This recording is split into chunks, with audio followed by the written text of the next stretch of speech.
तर चांगला स्वभाव जर का बघितला तर एकदा आमचे नाथ महाराज एका गोदावरीच्या किनारी आंघोळ करण्याकरिता गेलो.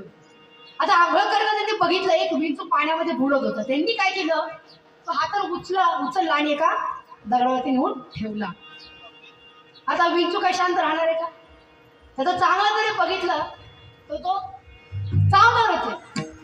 तो माझ्या नाथ महाराजांना चावला आणि पुन्हा पाण्यामध्ये आला. माझ्या नाथ महाराजांनी पुन्हा दुसऱ्यांदा उचलला दगडावरती ठेवला. तो दुसऱ्यांदा नाथ महाराजांना चावला. असं एकदा असं अनेकदा त्यांनी केलं. नाथ महाराजांसोबत एक व्यक्ती होता. तो म्हटला, हो महाराज, हा तुम्हाला इतक्यांदा चावतोय पण तुम्ही त्याला तरीही वाचवते असं का? नाथ महाराज म्हटले, चावणं हा त्याचा स्वभाव आहे आणि वाचवणं हा माझा स्वभाव आहे. तसं सांगणं माझा स्वभाव आहे आणि ऐकणं तुमचा स्वभाव आहे. मी किती सांगितलं तर तुम्ही ऐकत